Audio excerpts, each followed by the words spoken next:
Good morning, Alex. You arrived very early today. Take a seat, please. We'll start soon. Morning, teacher. Yeah, I came earlier because I need you to help me, please. Do you remember you told me last time how I can learn English by myself? Yes, I remember. How did it go? Are you seeing any progress in your English level? Yes, teacher. I am improving my English, but I have a different problem now. I don't have anyone to help me evaluate my English level. I am learning English by myself, but I can't evaluate myself, right? What can I do? Of course you can evaluate yourself. And I will tell you how you can do it. And for that, I need to tell you about the SMART goals. Do you know what it means? It is goals that are specific, measurable, attainable or realistic, relevant, and time-bound. Specific: make your goal specific by clearly identifying what it is that you want to achieve. Measurable: make your goal such that you can assign numbers to your progress. Attainable: make your goal challenging but not too challenging. Choose something that is doable for you. Relevant: make sure that your goals align with what you care about and are interested in.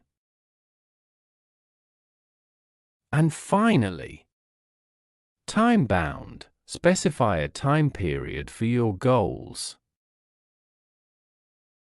Try to use this formula for your own goals. It will help you a lot. Believe me. And you really need to measure your progress because of some reasons. First, it's motivating. Also, it helps us choose effective methods. And it focuses our attention. Having said that, one of the ways you have to ever evaluate yourself is to take English tests. This is one of the easiest ways to measure your progress with high-quality test. And you don't need to take an IELTS or TOEFL test just to see your progress. Even free online tests can be useful. Keep in mind that none of the tests you find online will be perfect. They tend to focus on reading and listening and ignore writing and speaking. Still, even this limited online tests can give you a good sense of your level. And try taking the test again every couple of months to see your progress. Another way to evaluate yourself is to use tools and websites with metrics. You can use apps like Duolingo, for example. This is a great way to see how far you've come. There are tons of similar kinds of apps to learn English: Anki Memorize, Quizlet, and many more. The benefit of each of them is that they provide you with metrics that you can use to see how much you're learning. Keep a journal. Sometimes I look back at the text I sent in English from years ago, and I am surprised at how bad my English was. I see very clearly how much better I am today at writing in English. Start keeping a journal. Journals are a great way to practice your writing skills. Practice your grammar and expand your vocabulary. Then, every once in a while, look back at your previous journal entries and see how far your writing has come. When I was learning English, I used to write letters, and I see those writings now. They were terrible. Another excellent way to evaluate yourself when you're learning English is read and reread books. What you have to do is pay attention to how difficult articles or books are for you. Maybe even make a note of the number of words you don't know and have to look up. Then, months or even years later, reread the same articles or books. Does it feel easier? How many words did you need to look up this time? If it feels way easier, that indicates you've made a lot of progress. You can try a similar strategy with English podcasts. Listen and re-listen. I do this with TED Talks in Italian. I am learning Italian. It was difficult for me. Now, when I listen again, I understand most of what the speaker is saying. Seriously.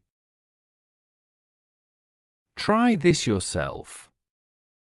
Choose a podcast that you're interested in and start listening. Use it to learn English as you normally would. But also pay attention to how difficult it is for you. At the beginning of the series compared to when you start to get to the later seasons. You might even go back and re-listen to earlier episodes. Are you understanding more of the content? Do you get more of the dialogue? If you do, it's an indicator of your improvement. Or, if you are the kind of person who really wants to measure the numbers, you can count the number of times. You have to press pause and rewind. If you find that you are pressing pause fewer times, then that's a good indication that your listening is improving. So, good for you. And of course, I have to mention this. Record yourself speaking. It's really useful. I tried it and it works. Since I lived in a place where there were few opportunities to talk with native English speakers, I decided I would just talk to myself. And then I started recording it. I noticed that months and years later, when I listened to old recordings of myself, I could see the massive improvements I have made. You should try it. Recording yourself is a great way to practice speaking when you don't have a conversation partner. But it's also a great way to see your progress. Now, if you want to measure your speaking skills, other people can measure your learning progress too. Use online language learning communities, Facebook groups, apps, websites, Telegram groups. There are many ways to do it. It could be great you can tell me more about how to improve and evaluate my speaking skills. Sure. If you guys want me to talk about that topic, please let us know on the comments. And like